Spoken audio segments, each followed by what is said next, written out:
आपति रामचंद्र की जय। प्रसंग उस समय का है जब विश्वामित्र अपनी सुरक्षा के लिए राजा दशरथ से उनके पुत्र राम और लक्ष्मण को मांगने जाते हैं। तो बहुत विनती करने के बाद राजन बहुत विनती करते हैं कि हमारे राजकुमार हैं, इनको मत ले जाइए, बहुत छोटे हैं, इनसे कुछ नहीं होगा, हमको ले चलो, हमारी सेना को ले चलो, और तरह तरह के आश्वासन देते हैं। तो गुरु वशिष्ठ उनको आकर समझाते हैं कि हे राजन, ये कोई ऐसे वैसे महात्मा नहीं है, ये बहुत बहुत शक्तिशाली और तेजवान महात्मा है, इनको अपने दोनों पुत्रों को इनके साथ जाने का आदेश दीजिए। तो पिता का आशीष प्राप्त करे माँ का से ले वरदान, पिता का आशीष ले प्राप्त करे माँ से ले वरदान, ऋषि सेवा को चल दिए दोनों ही बलवान। माता से वरदान पाकर और पिता का आशीर्वाद लेकर ऋषि की सेवा करने के लिए दोनों ही बालक चल देते हैं। तो आकर अब आते हैं, गुरु जी के पास आ जाते हैं। तो मुनि से कहते हैं, अपने गुरुदेव से कहते हैं, प्रातः काल मुनिराज से बोले राजकुमार, आप यज्ञ निर्भर करें, हम हैं पहरेदार। कहते हैं हे राज हे ऋषि, हे गुरुदेव, आप निश्चित होकर यज्ञ करिए, हम लोग यहाँ पर पहरा देते हैं। आरंभ यज्ञ का होते ही असुरों का मंडल आ पहुंचा, असुरों का मंडल आ पहुंचा। जैसे यज्ञ आरंभ होता है वैसे ही असुर तरह तरह के नाना प्रकार के असुर आते हैं। तो शुभ अनुष्ठान में विघ्न रूप निठुर निश्चर दल आ पहुंचा। रघुवंशी राजकुमारों ने आगे बढ़कर ललकारा सबको, हाथों में लेकर धनुष बाण पल भर में संघारा सबको। राम और लक्ष्मण लेके धनुष बाण जुट जाते हैं और जैसे भी राजा जाते हैं उनको तरह तरह उनको ललकारते हैं कि आओ हमसे युद्ध करो, आप यज्ञ को विघ्न न करो।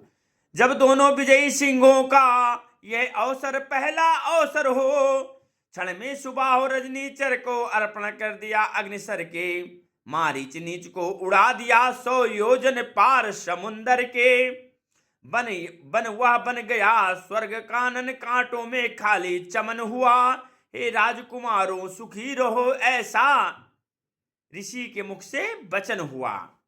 जब सुबह हमारे को रामचंद्र जी के अपने सर से मार के बहुत दूर भेज देते हैं तो ऋषि जो बहुत खुश होते हैं, कहते हैं तुम लोग हमेशा खुश रहो। सचमुच उस समय भाग ऊंचा श्री लक्ष्मण रघुवर का था, जब इनका सिर गुरु चरणों में उस सिर पर कर गुरुवर का था। अगले दिन मुझको मिला यह सुंदर संदेश, और धनुष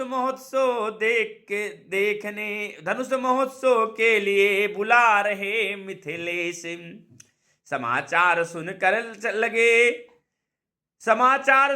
लगे चलने जब मुनिनाथ, प्रेम विवश चलते समय लिया इन्हें भी साथ। चलते चलते वह जगह मिली छाया न जहां दिखलाती थी, जिस ओर नेत्र दौड़ाते थे मरुभूमि दृष्टि में आती थी पड़ी एक पाषाण मूर्ति, चारों दुख जिसके कोहरा है।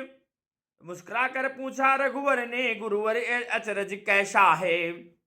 रघुनंदन की बात सुन बिहसे विश्वामित्र, सुना दिया उस शिला का अधो प्रांत चरित्र। कभी गौतम प्रिय थी, अब शिला श्राप की मारी है, सबसे उपराम हुई है, आकांक्षा एक तुम्हारी है।